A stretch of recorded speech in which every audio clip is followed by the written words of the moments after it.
Okay, welcome back to the channel, everybody. This is part 4 of the Rabbit truck build, and today we're going to do a little mock-up here. We're going to put the bumper on, put the side markers on, the grill on, and just see how this thing looks fully assembled. The only other thing we're going to end up doing is probably putting on the oil cooler hoses. We'll see how that all fits together. Let's go with low-hanging fruit first. So, put these guys on.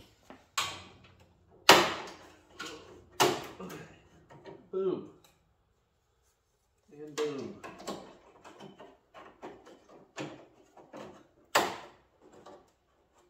Look at that. Looking better already. Alright, so now we get the little bumper trims in. Not that you'll see them behind this bumper, which I haven't shown you guys, but you'll see in a minute. We're going to work on these oil cooler lines real fast. We'll get this popped up and out of the way. Go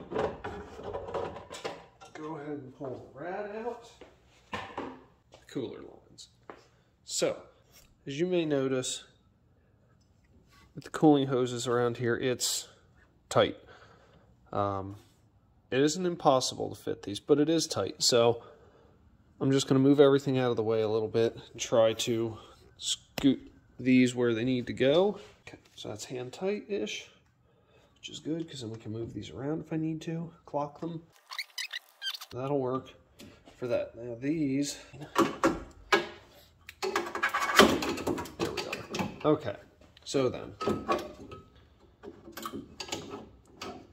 that will go.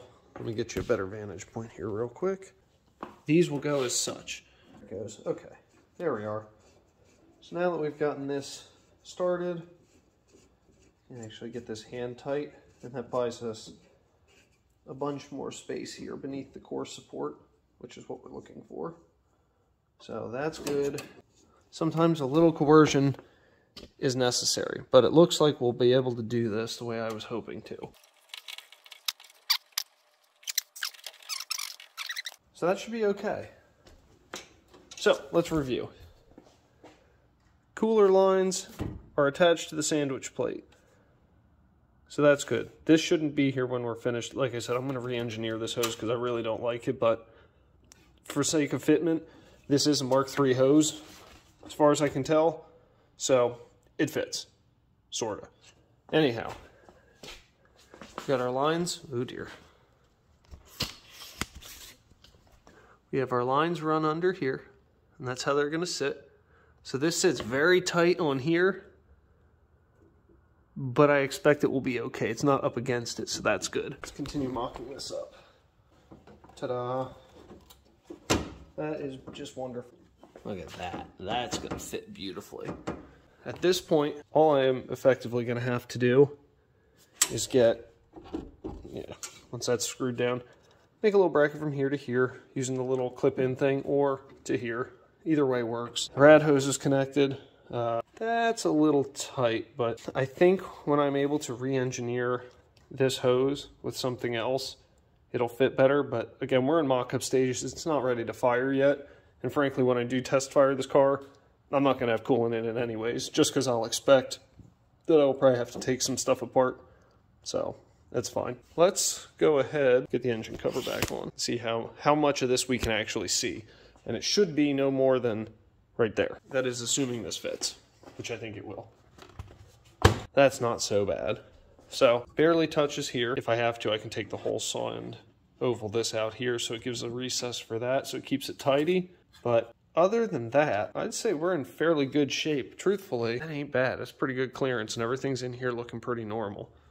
So, I'm pretty happy with that. And I think, for all intents and purposes of attempting to mock up the rad, we're good. So let's go stick you out front, and I'll show you what the front of this truck's going to look like. Let me go get the bumper and the grill. There is one small problem. On this side of the bumper, we got a broken mounting situation here. So it's not the same as a early Mark II or a Mark II big bumper as some people have suggested. This is supposedly a South African bumper, and for the life of me, I can't find a replacement bumper slide. If anyone knows where to get one of these, Let me know. We'll set this aside for now. We'll put the bumper on, so don't expect this side to line up good. It won't. But let's see what this thing looks like with a face on it. See if you can even tell it's turboed, which you can't. So there we go. Can you tell it's turbocharged anymore? Barely. Again, don't mind the fitment over here. That will sit up further. I'm not going to bother bolting it in because it's all going to come off. But I really wanted to see what this truck looked like with a face again. Suppose while we're at it, we're going to do a comparison between silver and the GTI grille. And you guys can tell me what you think you like better. Start with silver. It's really tough with a dirty bumper. Hard to say. Oh, so as I mentioned in the other video, I have to unwrap some of the turn signal wiring because I didn't realize he had a bumper with bumper lights. So they're going to get tied in obviously to the side markers. But I want to buy a set of headlights. But what I'd like to do with them is get them where they have a city light. So we'll have an amber bulb here, side markers, and the bumper lights all lit when the parking lights are on. And I think that'll look real sharp. Let's go put these corner lights in and see what we get. Won't fit perfect. Grill's not totally retained. That's all right. All right. All right. That should be good enough for visual effect. All right. So what do we think with the silver? Yay or nay? We're going to go ahead and try it with the red stripe. And that will take me a couple minutes, but for you, it'll just be in a sec. What do we think? Do we like the red better or do we like the silver stripe? I'm partial to the red. I also think that the clear corner markers look a lot better with the red stripe grill. But you'd be hard pressed to tell that this car is turbocharged. There is an intercooler, obviously, but depending on the angle, you can hardly see it. I suppose at this time, it would be an alright juncture for us to look into how we want to sort out this wiring here. Let's go ahead and get this sorted out. Razor blade, some clippers, figure out which of these is our 12. Which one of these is my 12 volt positive. So, if we are looking inside here, you'll see there are 3 contacts. There's one on the side, and there's 2 in the middle. So, this one on the side is going to be our ground. Let me see. Oh, look at that. Okay. So first things first, let's just confirm we know which one our ground is. So side terminal to a bare metal. Now obviously it's not a great ground because it's on the fender, but that's okay. So we'll switch back to the voltage setting here. You see the squiggly?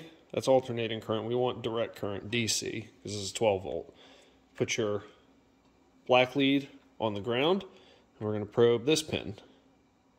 Okay, so that's 12 volts, is that one right there, that guy. So if we look at the back of our connector, which one do you think that's going to be? Well, I'm going to tell you it's this one right here. Okay, 12 volts. I'll see if we can get it on the back side just to confirm. 12 volts. Okay, so we need this gray wire. That's the one we're going to need here, and we'll just make sure it is. Okay, great. All right. Figure out where my splices are. Key is you stagger them so that way it doesn't look fat and ugly. But we're going to cut this tape and we'll just wrap it again anyway, so not a big deal. Just got to cut it back enough. Also, remember, cut away from yourself when you're using stuff like this. And usually, if you can, it's better if you have the actual knife body to work with. But if you don't, just don't cut yourself. Brown is our ground, so we're going to need to tie into that. And then we need to tie into this white one. Now, if you'll notice, these are heat shrink butt connectors. I don't solder anything. I do not solder, and I'll tell you why. Nothing's better than a well-crimped butt connector. So, for all of you who say, you should solder these, I don't care. Solder your own crap. If you want to do it right, get a pair of crimpers that work right, and a heat shrink butt connector. Got these cheap on the Amazon, work just fine. Okay, now that I'm done struggling getting this tape knocked back, what we're going to do is... And I hate to do this. This is going to have 2 butt connectors on it, but we're going to take it here. No, we're staggering these. I can't do that. It just bothers me too much. All right, so here's the dealie. This is the ground, and now it's cut off. These butt connectors that I have, they have adhesive on them, so they actually glue themselves on when you shrink them, which is an awesome feature. Highly recommended. There's that. Here's that. Okay, so first order of business. The only thing that kind of bites about this is we're going to have to shorten this one and recrimp it to take out the butt connector. Let's go ahead and get this turn signal wire, the short guy here, back together. So crank that in there. Good. Get this. That's the other thing too. Make sure you twist your wires because it just helps them stay together when you pop them in these butt connectors here. Pull, pull, nice and sturdy. Gonna need a torch for this too. Don't forget to have that handy. All right, so next thing we're gonna do is we're going to put the ground wire in. Might be a little hard to see, but they're both brown. Same color. For things you can do when you're working in kind of an annoying space is secure your butt connector in your crimper, first and foremost. That should do the trick. There we go. Now, you can pull and pull, and that's in there nice and tidy. So this is going to go into a bullet connector that'll be heat shrink and insulated, and that'll be the ground for the bumper mark. So in the interim, we'll go ahead and get this where it needs to go. We'll go ahead and crunch it in there. Make sure we're nice and tight, not going to pull out. Now the only other item we have to address is going to be this guy here. So we're going to cut this one out, crimp it, done. Check, pull, pull, done. And we'll give that a nice crimp. Double check your work. Everything's tight, wonderful. Now what we'll do, because we want this to look nice and fit right, is this. We're going to take it, match our length, snip it, and strip it. Done deal. Obviously have to shrink these down because they look terrible.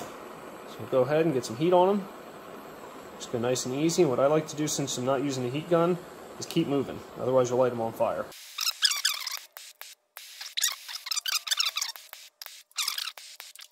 That'll about take care of that. So once that cools, we'll be able to tape that up. All right, let's go do the other side. Hopefully this won't take as long. Put her up.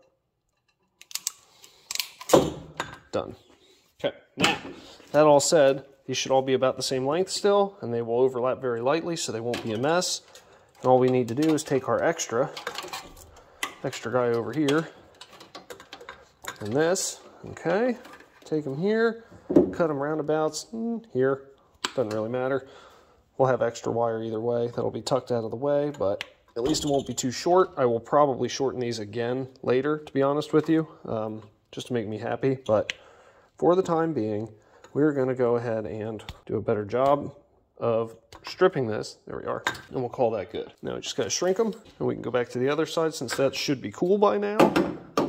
And we can wrap them back up in tape. And this is why I use these instead of soldering.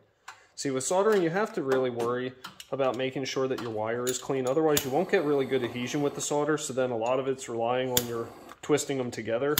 And I just don't trust any of that. Whereas with a butt connector like this, a good strong physical crimp, which again, you have to crimp them right. Don't be crimping them with vice grips or channel locks, because then it's crap. But if you use a good crimper, they always crimp perfect every time. You can't beat them. Now that that's done, we'll go back over here, get the finest tape there is for this kind of job. Tessa tape, it's wonderful. We're gonna start here and go this way. So what we do is we're gonna wrap it around one wire to start and give it a wrap around everybody. Perfect. And what you want to do is, since there's 3 wires, make it like a nice tight triangular bunch, similar to how the plug is. And what we'll do is we're going to wrap this down to here and then come up under it right there. Okay? So that's what we're doing. And this should come out looking nice.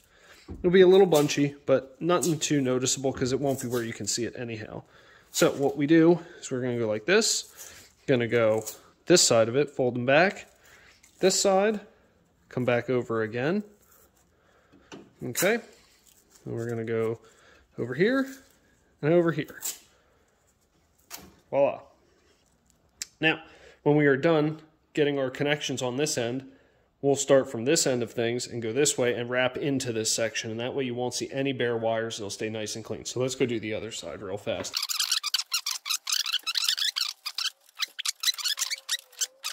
Now, I should let you know that I used 3 rolls of this for this whole truck. So there you go. That's, I think, all we're going to do for tonight. I hope that was helpful for somebody. The next time we work on this, what we're going to end up doing is getting this fan wired. And we'll see what we get into tomorrow for Thursday's video.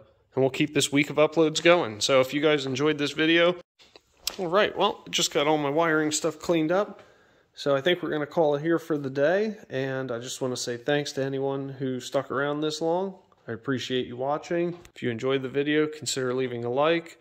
If you have any questions, concerns, anything of the sort, leave a comment down below. If you want to see other parts of the build, there will be a link here, maybe up here, maybe over here. And if you want to, you can probably click here and subscribe to the channel. We will be starting this truck up fairly soon. I can't say exactly when because, well, frankly, I don't know. But it's coming soon, so stay tuned. The rest of this week, we'll probably have another automotive-related video, and then Friday, as we anxiously await the hatching of our chicks. So stay tuned for all that and more, and until next time, take care, everybody.